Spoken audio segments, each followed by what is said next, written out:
welcome to Keto and Crime. Today I've got a very special video for you. I'm teaming up with my old friend Jen from True Crime Unveiled, formerly the L Mom. I know you've seen her on my channel many, many times. You've probably seen me on her channel. We like to dive in whenever LDS affiliated cults raise their ugly head, and she's in the thick of it as a former Mormon and living in the state of Utah. So when 8 Passengers kicked off, we decided we needed to talk about it. So here we are. Jen, tell them a little bit about yourself. So I am a lifelong resident in the Salt Lake City Valley in Utah. So this state, I know it pretty well. I grew up in the Mormon religion. I have since left. And I have also had experience with the political side of things. I do some policy advocacy. And then I one day decided, hey, I think I'll go do a YouTube channel or a YouTube video about this daybell thing because nobody knows what a translated being is. And, you know, before Lori Daybell, they were pretty cool. It was all like Book of Mormon, yay. Stuff that I remembered reading. And so I just did that video and then made a bunch more. I had no idea that, it's kind of funny because Utah is such a microcosm. Mm-hmm. So I had no idea that this is so Utah of me, that people aren't familiar with the church in other states, mm-hmm. that it's somewhat of a mystery. So when I started doing the videos on the Daybell case, I was shocked at how people were just like, oh my gosh, nobody's explaining this. Nobody's talking about it. I'm like, well, one, you're not going to get any members talking about it. That's for sure. Yep. And two, I think even in the ex-Mormon community, there's been some hesitancy because look what happened to me after I started covering it. But so that's my experience on YouTube, and I started that channel and then had to take some time off, and now I'm just coming back and gonna expand my content a little bit, and hopefully it'll go from there. Oh, awesome. Well, everybody, if you haven't subscribed, go over to her channel. I'll put all the links below and up above. Go subscribe to her. She has got, if you think my Chad Daybell, Lori Vallow coverage is in depth, go check out hers. She really knows the church and how the church teachings was kind of feeding that madness. So, and she also explains a lot of the stuff that Daybell used to justify whatever he was doing. So she really breaks it down in a way I couldn't as an outsider. I'm a former evangelical Pentecostal that is now an atheist. So the LDS church, just like you said, was always kind of a mystery to me outside of the Book of Mormon, outside of the few episodes that South Park made about it. That was pretty much all I knew. I knew that they appeared to be shiny, happy people, very nice people anymore. But here in the Southeast, not a whole lot of Mormons around. Ours is more the Jehovah's Witnesses. We don't see a whole lot of Mormons coming around. But Jehovah's Witnesses knock on my door at least 4 times a month. So they send me letters. They don't knock on my door anymore. I get letters, handwritten letters on notebook paper from someone that's got to be 80, because it's just like the little old lady handwriting. And I'm like, oh, you're so sweet. I feel sorry for you. Yeah, no. I think you're thinking of the wrong house. I don't think we'd fit in with your crowd. But you had to read the books. Mm-hmm. You had to read those, and that's how I found you, is through your sacrifice for the true crime YouTube community. Well, the thing that I realized that now, I'm still not an expert on the theology of the LDS, but at least how Daybell wrote it, the visions of the end time or the prophecies of the end days are very much like any evangelical end times that I've ever seen. The rapture, the tribulation, the second coming, all of that is there. But then there's these other things about how the Mormons are the chosen, are the 144,000, and and stuff, which every religion, like I was raised Pentecostal, but I also had Southern Baptist members of my family as well. And every single Protestant religion I've ever been affiliated with believes that believe in the literal end times like that. They believe that their particular denomination are going to make up the 144,000. So that it's strange how that happens. And I think like the difference between Mormonism, and this is what has kind of been explained to me, because I always thought, yeah, we're Christians. Mm-hmm. Of course we're Christians. We believe in Christ. It's in our church's name. Mm-hmm. But no other religion that I'm aware of actually states that, and yes, I know on the website it has changed, but in the Book of Mormon, in the Doctrine and Covenants, and all of the scriptures, the standard works, which is what members are told to refer to when they are confused, is this ability to become gods, to have your own rule over your own dominions and worlds. And I don't know, they call it worlds. So when someone says we don't believe in planets, I mean, technically, yes, it says worlds. Actually, I do think there's one scripture that says planets, but there's this and it'll actually link to Ruby, and because it kind of makes sense, the whole cultural thing. So Mormons believe that, you know, if you live by the rules and you live a good life and do what you're supposed to do to get there, to receive exaltation, then you will be like God. Because, well, you know, that's a lot more interesting and a lot better payoff than what regular evangelical Protestants were promised, just a lifetime of worshiping God, because that's what we're promised.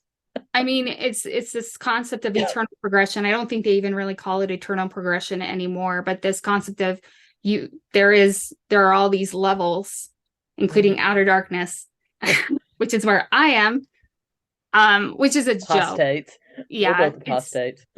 It's the Mormon version of hell, but what's funny is, like, even I wouldn't go to outer darkness, and I am like pretty bad apostate. But really, you only go to outer darkness if you're already there with the third of the spirit world that went there with Lucifer, our brother. And I had no idea. I had no idea until about 3 months ago. I was talking to Difficult Research. Her name is 𝗟𝗏, and she was like, Jesus and Satan aren't brothers. And I was like, what are you talking about? And she was like, they're not brothers. And in the Catholic religion, I go, no, they're brothers. And like, we had a 20-minute conversation. I'm like, you're telling me that not in Pentecostalism or Southern Baptist doctrine either. Lucifer's just a fallen angel, no relation. Yeah. In the Mormon religion, we were all together in the spirit world. And it is just what Lori Vallow talks about in her testimony. We were all together in the spirit world. Then we had this huge council meeting in heaven, and God presented this huge plan, the plan of salvation, and Jesus was there, and so was Lucifer, Satan, whoever, Beelzebub. I think Joseph Smith referred to him as once, or a few times, but so we were all there, and Lucifer didn't want us to have a choice when we came to earth, and Jesus was like, choices are cool. And so Lucifer was like, no. And then we had this big war. We all fought in it. And a third of the spirit siblings, that's why I always say spirit siblings, went with Lucifer, and 2/3 stayed on the light side. And so a lot of the concepts in the Daybell case, and even with some of this terminology that Ruby and Jody use, it's similar terminology. But it all kind of, I think, boils down to, because the way that we are taught growing up, we are taught that we are these great beings. We are the chosen people. We are the saints. That's not a mistake. It is the Church of Jesus Christ of Latter-day Saints for a reason, which is that when the church was formed, the second coming was supposed to come before 1900. I mean, it was like any day now, right? Because it always is for evangelical or any any religion really, right? Mm-hmm. Of that type. But there is an ingrained culture that comes from that says, I'm right because I pay my tithing, I read my scriptures, I go to church, I have callings, I had the number of children I needed to have, I'm successful, so obviously I'm receiving these blessings because I deserve them. Mm-hmm. And so I am right. Yeah. And what I believe is right. And anyone that is, and I'm going to clarify this really quick. I am not talking about every member of the Mormon church. The church membership one has quite a bit. I think that's religion across the board, especially right. in the United States. It has just plummeted, church Yeah. membership. Damn that science. So they, there are I almost say there are two churches now, because there are progressive Mormons, and they are the Mama Dragons and the Mormons building bridges, and they accept and love their family members that are LGBT plus. They don't have a problem going somewhere if someone's going to drink a beer. They won't do it, but they don't judge people based on that. Or, divorce isn't horrible for them. So, and that I would say in Salt Lake City, which is a liberal city now, or Babylon, probably you would find that more often than not. At least in Salt Lake City, not necessarily the Valley. There are very conservative areas of the Valley, which are just like Utah County, where Ruby lives or lived. Hopefully she moves to Gunnison soon, which is prison. But there are these, so there are the progressive side. Then there is this very fundamentalist side of the church that is really coming out in the last few years, really showing up and showing up hard. It is these people that are like, we have to go back to Standard Works, Book of Mormon, Joseph Smith, Brigham Young. They love Bruce McConkie, Boyd Packer. Those were both apostles. They love Benson is a big hero of these guys because he was very much tribulations, warnings into all of that. So they've kind of become, and it's actually scary, people like Ruby, they're becoming so extreme, and Jody Hildebrandt, that they're just it's just people are turning into totally different people over the last few years.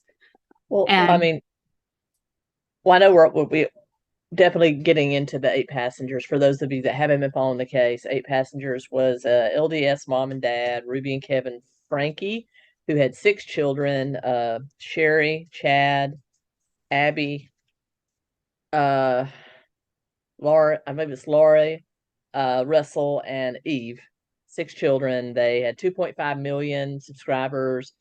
Ruby Franke, her side of the family, her sister, her brother, her 2 sisters, her brother, and her parents are all YouTube channels, family channels as well, ranging from 200,000 subscribers up to over 1 million.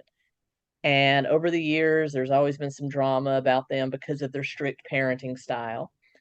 And in 2022, she suddenly stopped uploading in late 2021. And then in late 2022, early 2023, she just deleted her channel completely. And then she popped up on Connections, the Connections channel, which is a channel owned by Jody Hildebrandt, an LDS counselor that had her license suspended for breaking patient confidentiality back in 2012.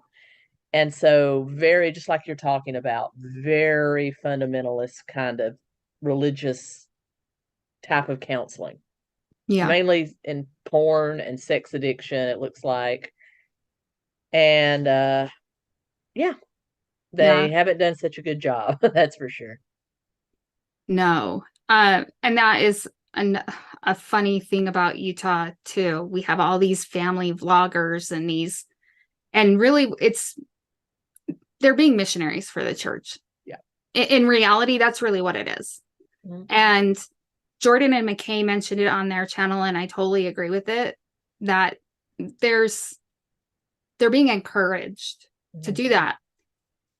And we know that the church owns $1 billion in Google. Yeah. They own a bunch in Apple. They own tech. Utah is the mecca for tech. It is the next Silicon Valley. We have Silicon Slopes now. The church, its members, its high-ranking members, they know how to advertise. Oh yeah. And it's just like I'd say probably they're probably the second most wealthy religion in the world. I mean, probably after the Catholic Church, which is just yeah, made of money. I know So if you just count the United States, they are the wealthiest. They're wealthier yeah, than the Catholic Church, but within the United States, right? right. Yeah. And I would say that if it weren't for the fact that Catholicism has been around so much longer, and so there's so much more wealth accumulated, Mhm. that the church would have more. I mean, that SEC filing, that's not even gonna, that's the tip top of some Yeah, things that have been going on and have gone on and are sanctioned. yeah. And people ignore that. And just like they ignored the warning signs with Ruby, Mhm. because they don't want to believe that something that they trust and believe in and that is their life. You do not practice the Mormon religion. You are Mormon. Like Mhm. it's not like, oh, I go to church. I mean, it is all encompassing. It is your identity. And so when we have these people like Ruby or the SEC filing, there's all this justification. And I was just kind of listening to a channel just before I got on, and they were talking about how I guess some of Ruby's family members, or one of her family member who has a channel, came out. And I didn't get the name, and I don't really care because I think these people are gross. I think family vloggers in general are gross. Yeah, it's not something that I pay attention to. I mean, there's Yeah, been it's exploitation of children, and that's the way I feel. and film yourself all you want to, but just leave the kids out of it. Yeah. And from what I understand, Ruby's parents are doing like a Mhm. retirement mission in Serbia. So, and they come off as the kindly grandparents, which I'm sure they are, but that's definitely a recruitment, for the church. And it's just like Jordan and McKay had said, the church probably isn't paying them, but they're Right. definitely encouraging them this type of Yeah, thing. they're not saying, hey, don't talk about us. They're saying, Right. hey, talk about us, but within this Context, yeah. package that we're selling to the public. Right. We're selling this specific package, and as any religion, any corporation would do, organization. So So um is the kind of things that she was doing to her children, is that, I mean, I was brought up spoil the rod, spare the child kind of stuff. But is that type of taking away food and beds and things like that, is that encouraged in very, very, very strict Mormon household, like the uber fundamental, not the FLDS, but within the regular LDS? um I would say that physical abuse is not common. Okay. um the taping a child down and that uh, now I would say the physical punishments are creative here. The Mhm. taking the food away, the putting hot pepper on a kid's tongue instead of soap. Oh yeah, Tabasco. That, I mean, that's like For a what? normal. Sassing or not Yeah, wanting if to they're eat? sassing or if they, drop an F bomb. My tongue would have been burned off by the time I was 8. God. I mean, Um, I learned to appreciate the flavor of palm olive, but I didn't, my parents would never have done that. Would never have, yeah. No, that was has been a common punishment. I would say in the 80s, of course. I mean, it was okay to spank in the 80s. We all got spanked. Yeah. Now the punishments, instead of like outright spanking, I think people try and come up with these creative ideas. And so like the hot pepper, I think that was when I was a kid too. I never understood that. And I remember going to a friend's house and her sister had said something and they put it on her tongue and she had to sit there for like a minute. Like, it's not even like, oh, I'm going to put it on your tongue and, you know, you're going to go and spit it out. It's like, I'm going to put it on your tongue and I'm going to time it. Yeah. So what Ruby was doing was just an evolution of the stuff that might have been done to her as a child, probably. It could have been. I mean, it's hard to say because I think Ruby is, you know, they were talking about Kevin today and people were like, well, why didn't, you know, they were really saying, well, why didn't he do this? And this is what I was going to say, is that Ruby's sister, I guess, got on her channel and was like, you know, blamed a lot on him. And I thought, he didn't tape the kid down.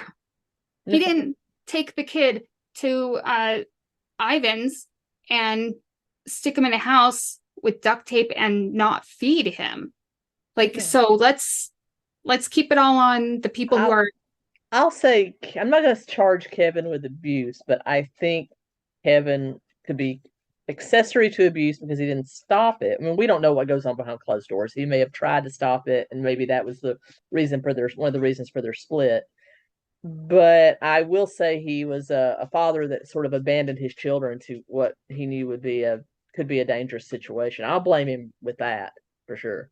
Yeah, and I think it's a very interesting dynamic. And I could tell that just the small amount of clips that I've watched in the other channels that Ruby is a very strong personality, and he seemed to be a little more like, in the clips I watched, she appeared to be the intense one. She was definitely the alpha of that relationship. Yeah, he's definitely a beta kind of guy, you know. And what is different, I think, about their relationship than what I normally see is that in the religious aspect, and generally throughout Utah, men hold the priesthood. They are the head of the household. And culturally, it's like, hey, little lady, you want to buy a car? Like, if you, like, for instance, they talk down to women. It's very common. And I used to think, you know, maybe I'm just sensitive. I grew up here my whole life. Maybe it's like that everywhere. And then I've talked to friends over the years that have moved to Salt Lake or to Utah from other states, and they're like, oh no, it's super sexist. Like, so normally in, I think, a lot of relationships, you wouldn't see that kind of like, oh, okay, well, I'm just gonna leave. At the same time, Utah is very partial to women being given custody. It is very difficult to get custody in Utah if you are a man, a father. Well, that's very, very common in most not at fault states or no fault divorce states. I think that's very common. I don't want to get off into another tangent, but I think our court system needs a whole lot of reform when it comes to family court, because there's some mothers that should not have children, and I think fathers should be given more of a chance in that situation. I was a victim of that. My mother should never have had custody of me.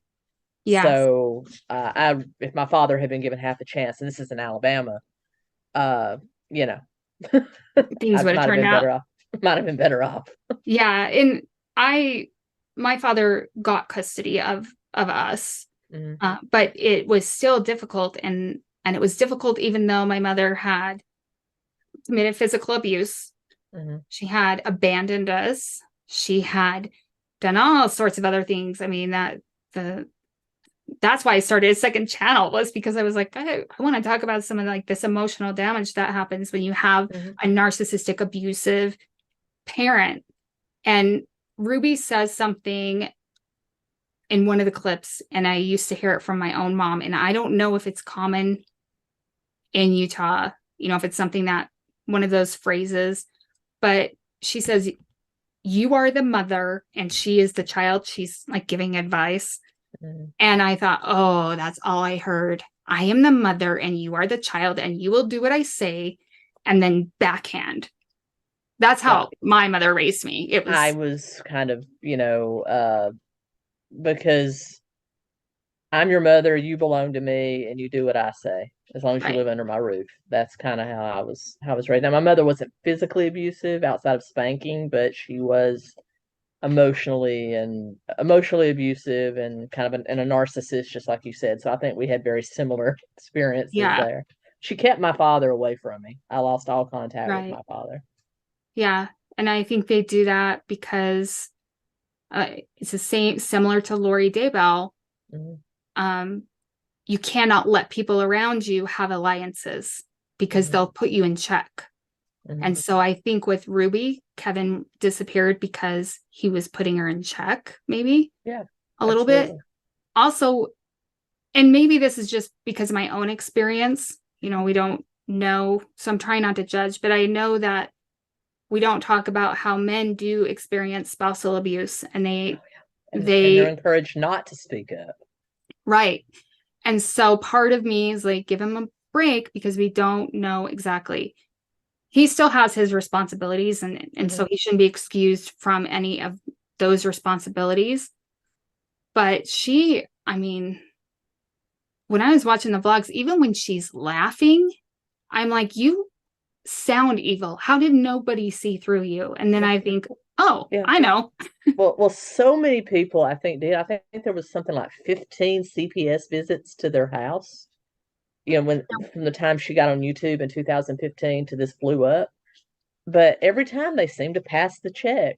And Yeah. Jordan McKenna, like we were talking about, she's a social worker in Utah, and she said that oftentimes the social service system in Utah is ineffective That's why I quit. because, yeah, yeah.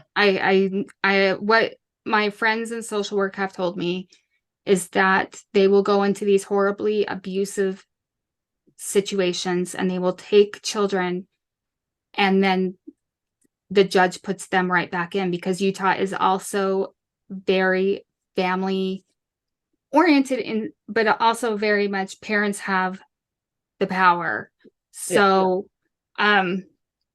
free range parenting, when people were saying, I can't believe she left all her young kids at home, I have to double check this, but I don't believe we have an age limit. I don't think we have a set, like your child has to be 12 years old or older for you to No. leave for a set amount of time like other states. I'm pretty sure Utah doesn't have that because we have these legislators that are like, no, we give the parents the power, we give the family the power, we want to always unite the family, and that's our court system. We always want to unite the family, even if the kid is getting the crap kicked out of him. The family. Yeah. Well, it's like that they would the times the police showed up to the house when the children were there alone, the children just didn't go to the door. And I'm sure that's because they were told don't go to the door, Oh, I'm for sure. fear of punishment. And at one point, they said they could see the kids in the house, but they just wouldn't come to the door, so therefore they could do nothing. And as a libertarian who believes in the sanctity of the home, I can't fault law enforcement for doing that. I'm glad. But, also it can be very dangerous. Yeah, And it can be. And I um as someone that experienced an abuse, not when I was with my father, but when my mother had custody of me illegally. But um, when you watch an officer come to your house and you can't ask them for help, it's Mhm. the most defeating feeling in the world. And I remember, and I just think about these kids and I thought, how many times did they walk by an officer and look at him and just hope? Because you have these fantasies in your head. You're like, maybe by just seeing me look at him too long, he'll rescue me. Or Mhm. we don't have many female police officers. We're getting more, but Yeah. like maybe they'll see, that I haven't eaten in a week, and Yeah. uh, Well, yeah. the abuse. Maybe they'll be able to tell, but they're not superheroes. Yeah, exactly. And they're they have to function by the law of the land, and they can't just kick down a door and go in unless they see through the house that, you know, a Yeah, crime is being committed. right. And I get that they had to act within the law. And so if we don't have a law regarding, ages and things like that, at the same time, and this is the issue I had with Charles Vallow, I just did my longest video ever on the Gilbert police and how they treated Charles Vallow. I still think when there are minors, you just kick in the door if you can, because, I'm all for privacy, whatever we have left in this country, which is about like that. Yeah. I'm all for that. But when it's kids, if, they would get fired or in trouble if they're operating outside the law. Yeah. We need our legislators. And I'm really hoping that this whole situation and the cloud it has put on the state, that our legislators will go, we got to do something, because 𝗂𝗲𝗄𝗏 and people like her are thriving. These horrible treatment centers like Provo Canyon School, which is up and running again, are thriving off of these abusive techniques. And we have parents that are not good, and we need to start protecting children instead of the family. It should be, let's protect the children and not let's protect the family, because sometimes parents suck. Oh, absolutely. And I think probably a catalyst for Kevin leaving was probably Jody herself, because I think she had moved in with them at that point. And then after that, it was like Kevin and Chad dipped out. And I'm sure she didn't want Chad around either, because Chad was getting on to be 17 years old, and he had always been the more rebellious of all the children. And I'm sure they wanted him gone too, because he was probably trying to check his mother, you know? And so that they dipped, and then there the kids were along with Jody and Ruby, which is, I can't think of a situation more frightening than to be along with Jody and Ruby. I think, yeah. It's feeding off of each other. Yeah. Jody, from what I understand, I think that she probably practiced conversion therapy, because these type of techniques and the way she's been described, and it was kind of funny, and I don't know who it is. If I ever get the privilege to meet 𝗂𝗲𝗄𝗏, I would love to, because I would want to ask her my first question would be, I can't believe that you made it through this, and then you felt like you could share it and you didn't crumble, right? I would love to, yeah. Because as somebody who went through conversion there, who was sent to conversion therapy, first of all, it doesn't work. Second of all, it just makes you hate who sent you there. And it wasn't the type that you see in the movies where they're beating me and they're putting electrodes on me and showing me pictures of naked women and shocking me. That's not what it was. It was a lot more subtle than that. But it was just, that stuff happens at BYU. No, it doesn't. It did. It doesn't anymore. It did. But it was a lot more subtle. The fear tactics telling me I was going to hell, I was disappointment to my family or to my mother, trying to break me down. That's really the kind that I experienced.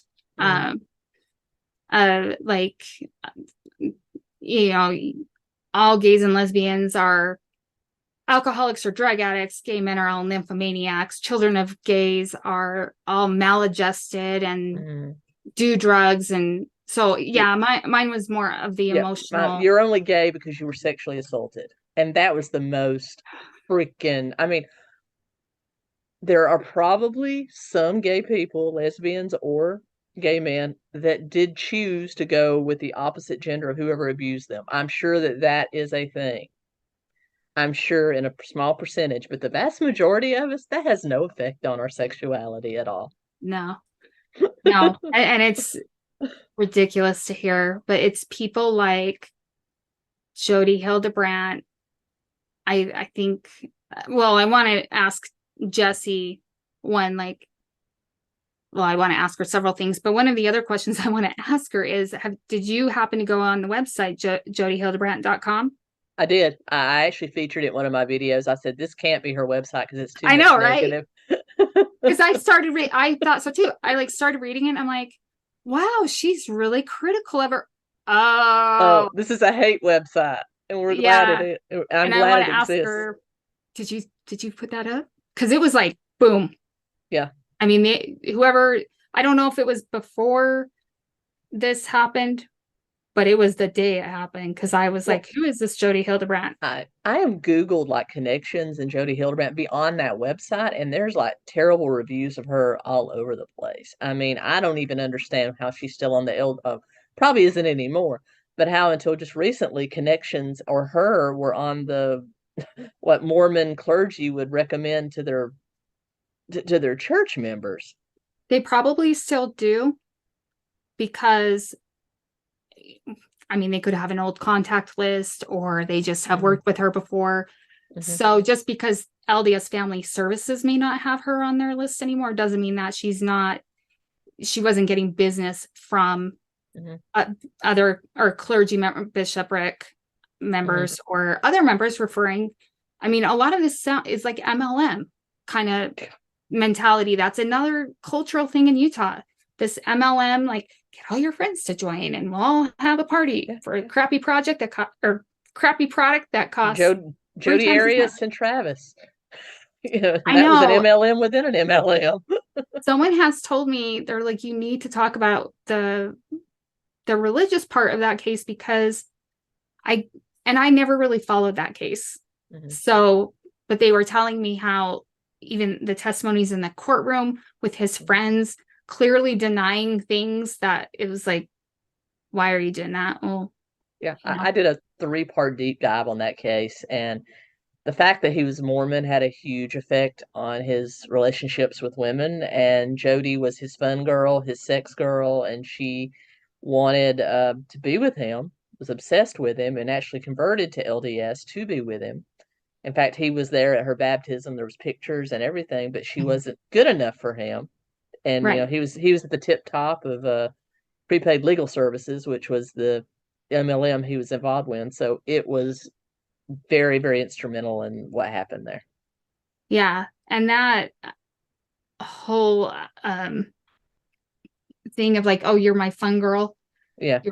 I mean, Ashley Madison in Utah. Yeah. Biggest client. And we have enough of a, I'm going to say in quotes, problem with porn in the state. It's a public health emergency, which I find hilarious because I'm like, okay, as someone in public health, we have so many bigger fish to fry than a consenting adult. I'm sure porn addiction exists. I'm sure sex addiction exists. But the average person that's looking at porn is not addicted to it. And it doesn't become a substitute for your partner. It can enhance, in some cases, your relationship with your partner. Now, when I get into the moralities of people that do porn and do prostitution and stuff like that, okay, there are problems there. And I don't want to get into the morality of that. There are definitely problems there. I think, anyway, but overall, somebody watching porn is not a big public health crisis. No. But Pornhub was like, we're out. Yeah. Because of Utah laws and they want to put filter. I mean, people and this type of clique or this particular type of Mormon that I would put Jody and Ruby in, because I don't even want to say like, oh, this is a Mormon thing, because this is a particular brand of Mormonism. So they're like Vallow and Daybell. It's their own version of Mormonism. Yeah. So the thing with Vallow and Daybell, though, is that you can trace everything back. And when you have a church that says to always refer to the standard works when you have questions, and those are the standard works are what is problematic in this case. It is the standard works that created a lot of these problems. I mean, if you look at the root of the church, the beginnings of the church, Joseph Smith, and you look at that, and you look at the things that happened in the Daybell case, it's fundamentalist Mormonism. Yeah. Which isn't common today. That's not common. It's becoming more common because the church is becoming more and more polarized. And so we're seeing people creep up like these fundamentalists, and people like Ruby, which one video I watched it last night on Jordan McKay. She freaks out over a TikTok dance. Yeah. And she's in the car like, I get to decide, and you don't get to decide, and morality, and I'm like, first of all, you live in Utah County, which is 90% freaking Mormon. That teacher and that principal are probably Mormon. Second of all, you're not a victim. And these people are all, I mean, Ruby, victim. What did she have to do the minute she got arrested? Blame her children. It was them. They made me do it. They're sexual abusers. Right. That was the most. Who's looking at porn at the age of 3? Unless it's given to them by an older person to look at, and they don't even probably can't even comprehend it. Well, especially like if you think about what she sold through her channel, it's like how you're so moral and you're so like this great mom who is so careful about protecting her children, and you allow a 3-year-old got a hold of it. No way. There's something much bigger going on if that is the case. And somebody was being groomed. Somebody was being groomed. Right. You were just that careless. I mean, I really believe the reasons they sent, Chad to 𝗠𝘂𝘀𝗶𝗰 was probably he was definitely going through puberty at the age of 15. I bet they caught him masturbating a few times, and that was their reasoning, and that was how they beat it out of him. But or just healthy. Ruby seems like any opposition is she can't handle it. Yeah. And Jody Hildebrand especially. And when I listened to Jesse Hildebrand talk, I was like, that is a particular brand of narcissistic Mormonism that does exist. And they are the poster children, Jody and dumbass, what's her name? Daybell. Ruby. Ruby. They are representative of a select group of these people that are always crying that they're being discriminated against. I live in Utah, and I can tell you that she has never experienced what she would claim on that show. Like that they're just this, and she did say in that clip that she lived in a conservative town, that was safe, because I guess non-conservative towns aren't, but that's also part of this too, is this naive. Utahns are very naive. And that's feedback I hear from people that come here. Like, this isn't me just being like, I grew up here and I hate it. I do, but these are people come here and they're like, wow, people are really gullible here. And I said, because when you grow up in a religion that tells you that your bishop has this power of discernment, that your priesthood leader, the head of your household, has this discerning of spirits, that you have these spiritual gifts, that you can tell good from bad. All you need to do is pray about it to know if it's right. All of these things create a vulnerability in people in this state, because why would my bishop lie to me? Why would he do that? This is a great investment opportunity.